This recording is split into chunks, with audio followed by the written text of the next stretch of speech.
ருத்ரன் தொடர்கிறது.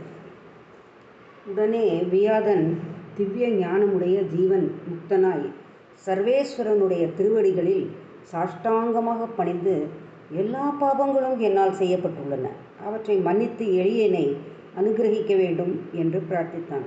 மகாதேவனாகிய சிவபெருமான் அவனுக்கு குகன் என்னும் பெயரளித்து, உன் மனதிற் கருதிய சுகபோகங்களை அடைவாய்.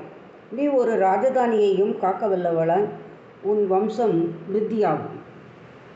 தேவர்களாலேயும் துதி செய்யத்தக்க திவ்யமான கீர்த்தியை அடைவாய். அயோத்தி மன்னனாகிய தசரதன் குமாரனாக விஷ்ணுவே ராம அவதாரம் செய்யும் போது உன்னிடத்தில் வந்து உன்னால் பூஜிக்கப்பட்டு செல்வார். தேவர்கட்கும் முனிவர்கட்கும் கிடைத்ததற்கு துர்லபமான முக்தியை பெறுவாய். உன் வம்சத்தவர்கள் என்னை பூஜை செய்யும் விரதத்தை வகித்து மகாபலவான்களாக விளங்குவார்கள் என்று வரம் கொடுத்து அருளினார். இவ்வாறு இருக்கையில் மான்களின் குட்டிகளும் தங்கள் தாய் தந்தை பலருக்கு உண்டாகும் கதியே தங்களுக்கும் சம்பவிக்கட்டும் என்று நினைத்து உடனே அவ்விடம் வந்து சேர்ந்தன. அதனால் அந்த மான்களுக்கும் குட்டிகளுக்கும் சிவதரிசனம் கிடைத்தது. சிவதரிசனத்தால் அம்மிருகங்கள் சம்சார விருப்பத்தையும் மிருக தேகத்தையும் ஒழித்து திவ்ய தேகம் பெற்று அங்கு வந்திறங்கிய விமானத்தில் ஏறி ஸ்வர்கலோகத்தை அடைந்தன. சர்வேஸ்வரனாகிய சிவபெருமான் அவ்விடத்தில் அத்புதாசலத்தில் வியாதனாகிய வேடுவனால் பூஜிக்கப்பட்டமையால் வியாதேஸ்வரர் என்னும் பெயரை அடைந்து எழுந்தருளி இருக்கிறார். அக்குகவேடனும் அது முதல் அகண்ட ஐஸ்வர்யம் அடைந்து ராமமூர்த்தியை தரிசித்து பலகாலம் கழித்து ஆயுள் முடிவில் சிவசாயுச்சியத்தை அடைந்தான். ஆகையால் அறியாமையினாலேயே சிவராத்திரி விரதத்தை அனுசரிப்பவர்கள் சிவசாயுஜ்யத்தை அடைவதானால், ஞானவான்களால் பக்தியோடு அவ்விரதத்தை அனுசரித்தவர்கள் சிவரூபத்தை அடைவார்கள் என்பதை சொல்ல வேண்டிய அவசியமே இல்லை. எல்லா சாஸ்திரங்களும் தர்மங்களும் விரதங்களும் தீர்த்த யாத்திரைகளும் தானங்களும் பலன்களும் சிவராத்திரி விரதத்துடன் விவரிக்கையில் சமானமாக மாட்டான்.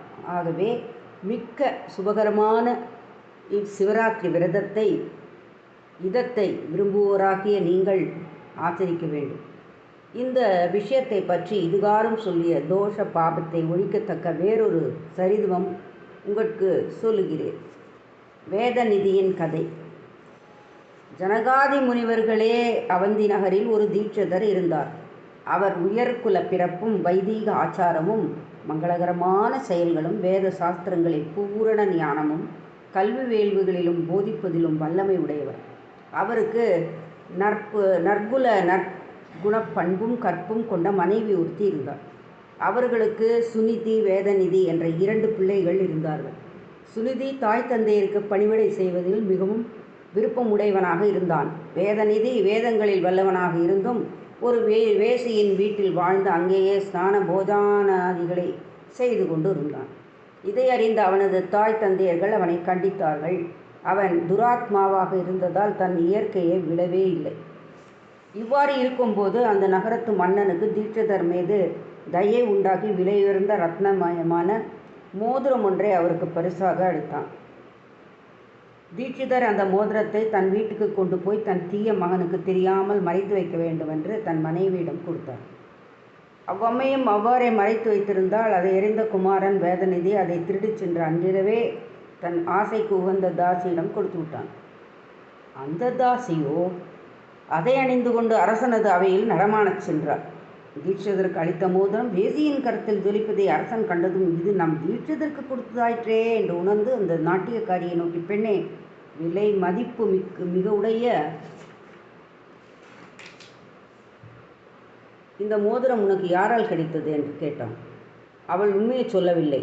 அரசன் அவளை பயமுறுத்தி கேட்ட பிறகு அவள் கடைசியாக அந்த மோதிரத்தை வேதநிதியே தனக்கு கொடுத்தான் என்ற உண்மையை சொன்னாள். அரசன் பலாத்காரமாக அந்த மோதிரத்தை வாங்கி தன்னிடம் வைத்துக்கொண்டு மறுநாள் பொழுது விடிந்ததும் தீட்சிதரை வரவழைத்து, நாம் உமக்கு கொடுத்த ஆபரணத்தை என்னிடம் சிறிது நேரம் கொடுங்கள், மீண்டும் அதை பெற்றுக்கொள்ளலாம் என்று கேட்டான். தீட்சிதர் தன் வீட்டுக்கு சென்றார். மனைவியை அழைத்து, நான் உன்னிடம் கொடுத்து பத்திரப்படுத்தி வைக்க சொன்ன மோதிரத்தை எடுத்துத்தா என்றார். அவள் அதை வைத்த இடத்தில் தேடி காணாததால் திரும்பி வந்து தன் கணவனிடம், அது காணவில்லையே என்றாள். தீட்சிதர் துக்கத்துடன் அரசனிடம் சென்று, அரசே, அந்த மோதிரம் அகப்படவில்லை. அது ஆயிற்றோ அறியேன் என்றான். வேந்தன் நடந்தவற்றை தான் யூகித்தபடி வெளியிட தீட்சிதர் தம் வீட்டிற்கு வந்து மனைவியை கண்டித்து, உனக்கு இவ்வளவு அஜாக்கிரதையா என்று கோபித்தார். பிறகு தீட்சிதரும் அவர் மனைவியும் வேதநந்தியை அழைத்து, இனி நீ இந்த வீட்டில் இருக்கக்கூடாது, உன்னால் பிரயோஜனம் இல்லை, நீ குலதூஷகன் என்று அவனை தூஷித்து துரத்து விட்டார்கள்.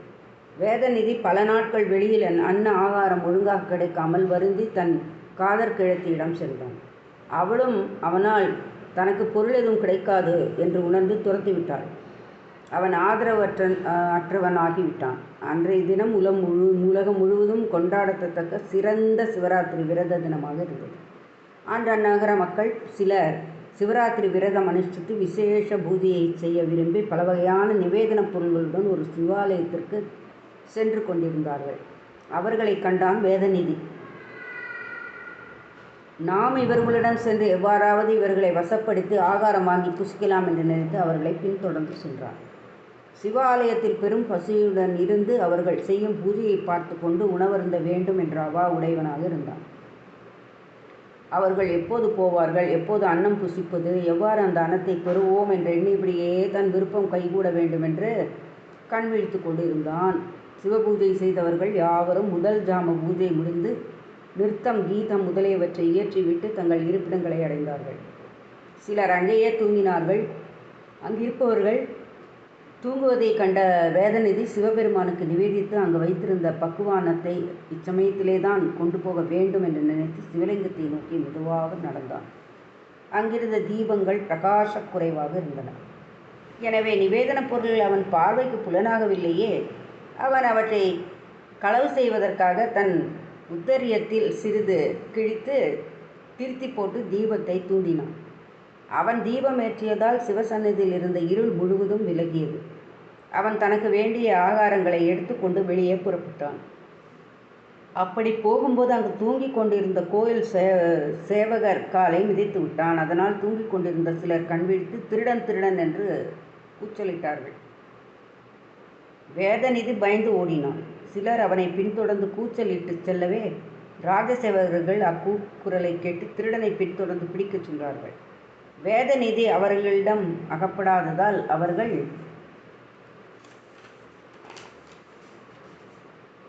அவன் மீது பான பிரயோகம் செய்ய ஆரம்பித்து விட்டார்கள். அந்த பானங்களில் ஒன்று வேதநிதியின் உடலில் பட்டு உருவிச் சென்றதால் அவன் பூமியில் விழுந்து மடிந்தான். அந்த வேதியன் அஞ்ஞானத்தாலேயே சிவராத்திரி விரதமும் ஜாகரணமும் இருந்தவனானான்.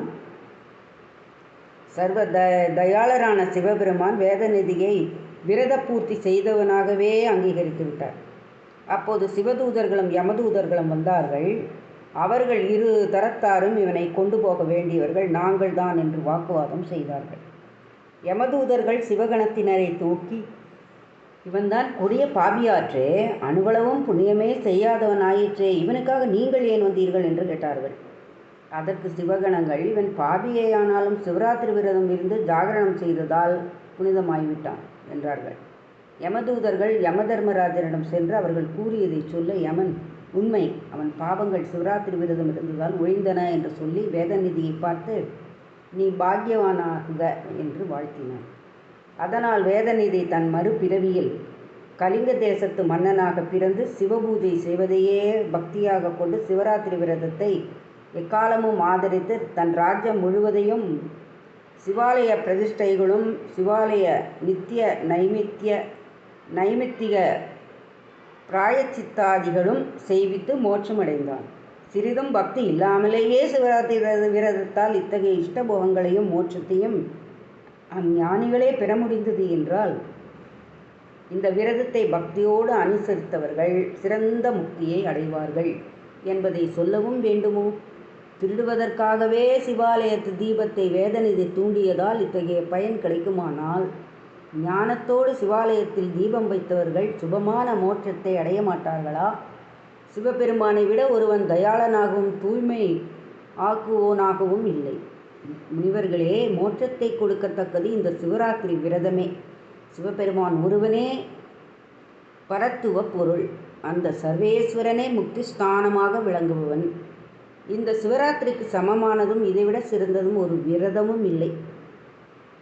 நைமிசாரண்ய முனிவர்கள் சூத புராணிகரை நோக்கி, ஞான வித்தகரே, முக்தி என்று நீங்கள் சொன்னீர்களே, அது எத்தகையது என்பதை எங்களுக்கு விவரமாக சொல்ல வேண்டும் என்று கேட்டார்கள். தொடரும். நன்றி, வணக்கம்.